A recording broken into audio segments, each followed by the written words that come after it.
Le doy la bienvenida a este espacio a Alejandro Zavala, consultor político que ya está con nosotros. Gracias por acompañarnos para el análisis. Alejandro, bienvenido. Hola Liz, buenos días. Muchísimas gracias por esta invitación. Un saludo cordial para usted, un saludo grande para su audiencia. Gracias nuevamente por acompañarnos esta mañana para analizar el discurso del sábado en la posesión del presidente Daniel Noboa, ¿no? Un discurso que, más allá de haber durado 21 minutos, por sobre los 7 minutos que fue su discurso o el tiempo que tuvo su discurso hace casi 2 años, sí quisiera empezar preguntándole eso. ¿Qué diferencias vio en el Daniel Noboa de aquel entonces al Daniel Noboa de este sábado? La primera y más importante diferencia que vi yo fue las ganas que tiene el presidente de aprender. O sea, eso me demuestra un rasgo de humildad. No hay nada peor que los sabelotodos que creen que ya saben absolutamente todo y que no tienen nada que aprender. Bueno, el presidente notó que del discurso del 23 al discurso del 25 tenía que hacer un aprendizaje y realmente cumplió intensamente con las expectativas. Usted mismo lo ha dicho, duró el triple, hizo conexiones muy fuertes, la inflexión de voz. La gente tiene que entender que uno hace inflexiones de voz cuando quiere conectar emocionalmente con la gente y según lo que he visto de las cifras, parece que lo logró. Fue muchísimo más fluido, fue muchísimo más racional también en algunas partes, lo que ha hecho que en una gran mayoría de lo que yo he leído, la gente haya recibido con muy buen agrado todo lo que ha hecho el presidente. Pero quiero recalcar esa necesidad de aprender como metáfora. Si es que en el discurso pudo aprender y lograr mejorar tanto, creo que en el gobierno puede pasar exactamente lo mismo. Eso es lo que los ecuatorianos esperamos, que este tiempo haya sido de aprendizaje, que ahora venga ya la práctica y venga el mejoramiento continuo para que tengamos un gobierno que haga lo que tiene que hacer durante estos próximos 4 años. Y eso, si hablamos de la forma, fue un discurso con carácter, con fuerza, con emoción, sin duda alguna, pero veamos el fondo. A través de lo que dijo durante esos 21 minutos se pudo definir quizás ese estilo de política que él va a implementar en los próximos 4 años, quizás, sobre todo considerando que él siempre se ha definido como una persona de centro izquierda. Bueno, yo para evitar caer en subjetividades utilicé los principios de la persuasión retórica de Aristóteles. Fíjense qué maravilla los griegos, 2300 y pico años y todavía nos sirven para entender las bases de la cultura occidental. Aristóteles hablaba de 3 partes, del etos, del patos y el logos. El etos es básicamente la credibilidad, la autoridad con la que habló. Me parece que en ese sentido fue un gran capitán. Arengó a su equipo, digamos, ahí estaba su equipo de ministros y se le vio dotes de liderazgo. Decirle a su equipo que confía en ellos y que van a tener que trabajar intensamente. En el tema del patos, la conexión emocional, digamos, y ahí claramente hubo una muchísima mejora, si usted quiere, en cómo conectó emocionalmente. Y la parte que usted me pregunta, ¿qué es el logo? La parte racional. Digamos, ahí hay algunas cosas que uno vio. Por ejemplo, el tema de la inversión pública. Yo decía, pero bueno, inversión pública, ¿con qué recursos? Y en una entrevista del día anterior me dio una clave muy importante el presidente.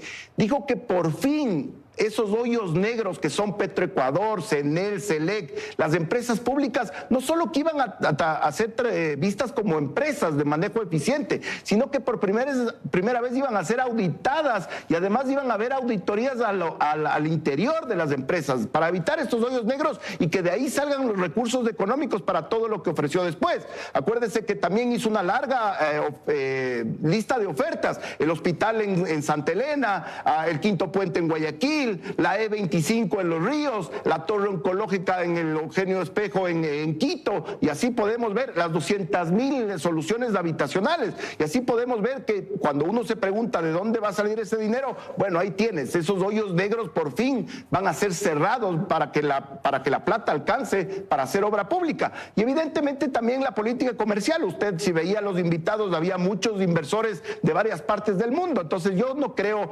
que solo se dedique a la obra pública como, digamos, de un modelo keynesiano, sino que también va a haber mucha inversión privada, nacional y extranjera, porque realmente la caja fiscal no es que desborda dinero, sino que se necesita que haya inversión para que se genere empleo y sobre todo para que se luche con temas de seguridad, que es tal vez el tema más apremiante para los ecuatorianos en este momento.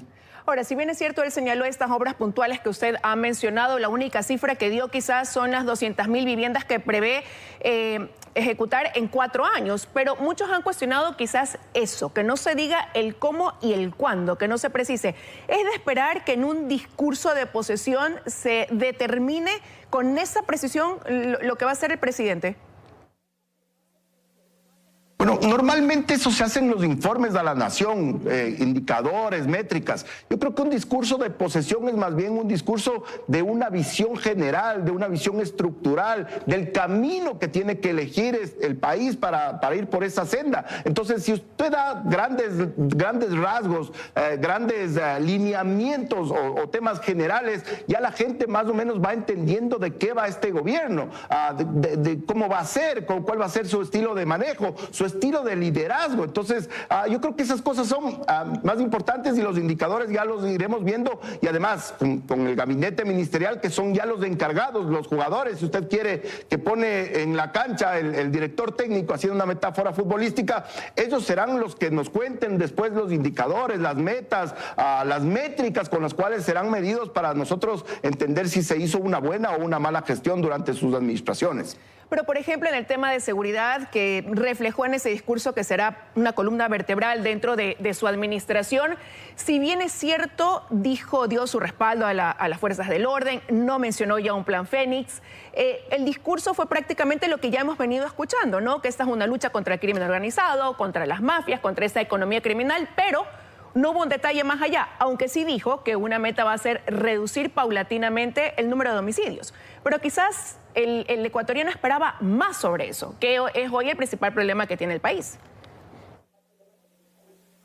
Es que lo que pasa es que hay que entender, yo creo que los ecuatorianos no estamos entendiendo la dimensión del enemigo al que nos enfrentamos. Fíjese, en el sexenio de Andrés Manuel López Obrador en México hubo 200.000 muertos, 5.000 femicidios. Expertos calculan que el 33 al 35% del territorio mexicano está directamente entregado a los carteles.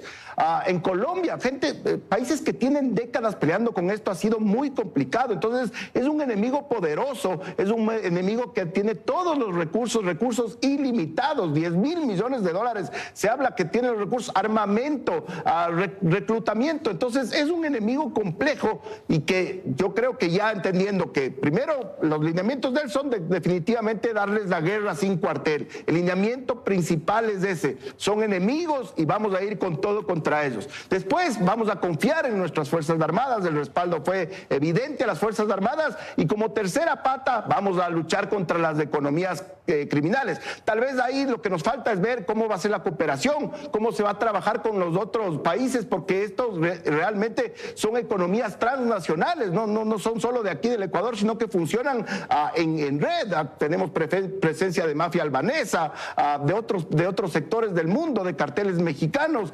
Entonces hay que también dar certezas de cómo se va a pelear. La ley esta que se acaba de enviar a la Asamblea es una buena primera muestra de cuáles son algunos de los lineamientos que se darán para luchar contra esas economías criminales.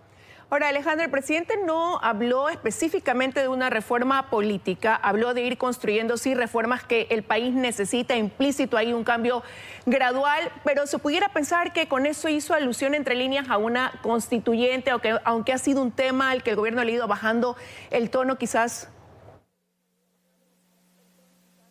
Es que es un juego de escenarios, Liz. Yo creo que la clave es la asesoría jurídica que tenga el presidente para decirle, a ver, señor presidente, aquí hay 4 opciones. Tenemos la Asamblea Constituyente, tenemos las reformas parciales vía Asamblea, tenemos las consultas populares, tenemos los decretos. Entonces, para esto, presidente, yo le recomiendo que vayamos por Asamblea, porque podemos conseguir los votos, porque va a ser un trámite bastante más sencillo, porque no va a tener el costo económico que en este momento no se tiene. Esto, como afecta a estructura fundamental del Estado, sí o sí tiene que ir por constituyente, pero tal vez no es tan urgente. Esto de acá podemos consultarle al pueblo, esto de acá podemos hacer por decreto, está en las facultades del Ejecutivo. Entonces es un juego de escenarios en donde el equipo jurídico de la presidencia le presenta los escenarios al presidente y el presidente dice, bueno, en esto vamos por acá, por acá. O sea, a mí me parece que está bien darle oídos a la gente. Hay muchos abogados, muchos juristas prestigiosos han dicho que en muchas de esas cosas hay cómo ir ir por vía parcial,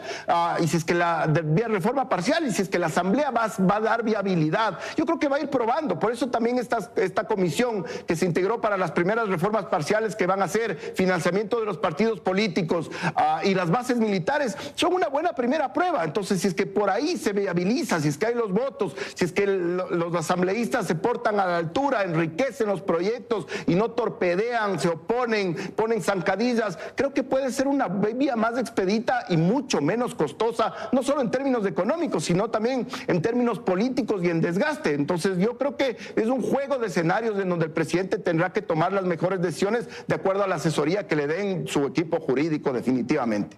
Y quizás pudimos sentir un exceso de confianza en esa relación ejecutivo-legislativo. El presidente de la Asamblea, Nils Olsen, decía, si el presidente trabaja con visión, la Asamblea lo tiene que hacer con acción. Demostraron los dos en su discurso esa confianza que se tienen hoy sobre una mayoría simple, pero hay que considerar que el correísmo tiene un bloque importante también, que en cualquier momento pudiera también ganar los adeptos y convertirse ellos en esa mayoría que hoy tiene ADN. Bueno, me parece que en términos simbólicos la imagen más fuerte que me quedó, por lo menos a mí, fueron Daniel Noboa, Nils Olsen y María José Pinto. Daniel Noboa, 37 años, Nils Olsen, 37 años y María José Pinto, 39. Fíjese, ha sido la mayor de los tres. Pero eso lo que quería decir esta imagen es no solo el liderazgo millennial, distinto, diferente, sino un quiebre en la forma de hacer política. Creo que Nils Olsen también tiene una responsabilidad muy grande en lograr acuerdos. Yo creo que justamente el escogido fue él por esa capacidad de tender puentes, por esa personalidad que él tiene. Entonces, yo creo que este quiebre de la política hará que los políticos tengan que sintonizarse, porque si es que no se sintonizan, fíjese lo que pasó. Yo había escrito hace un tiempo un artículo en Primicias en donde decía que la asamblea anterior llegó a tener un 62% de aceptación, lo cual era un récord absoluto, pero yo decía que ese 62% era prestado. ¿Por qué era prestado? Porque la gente empezó a darle la derecha a la asamblea cuando vio que trabajaban juntos, cuando aprobaron 5 proyectos de ley, cuando no estaban en campaña electoral, ni empezaron a torpedear al gobierno, ni a oponerse a todo, ni a acosar a sus ministros. Entonces yo creo que también los asambleístas y los partidos políticos tienen que empezar a sintonizar. Si no quieren irse con esa pésima imagen, con esa degradación, y lo dijo Olsen. Olsen señaló que él está ahí para cambiar la visión de la asamblea, de que no sea un órgano desprestigiado, sino más bien elevarlo. Veamos cómo se comportan los bloques, esperemos, demos otra vez un voto de confianza, que los asambleístas se saquen el sombrero partidario por un minuto. Ahora son asambleístas nacionales y tienen que responder a los intereses del Ecuador y no solo a sus intereses partidistas, a sus parcelas de poder o a sus líderes que les imponen desde arriba lo que tienen que votar. Gracias, Alejandro, por haber estado esta mañana con nosotros haciendo un análisis de lo que fue el discurso de posesión de Daniel Noboa. Que tenga un buen día. Muchísimas gracias por esta invitación. Un abrazo cordial para usted y para la audiencia.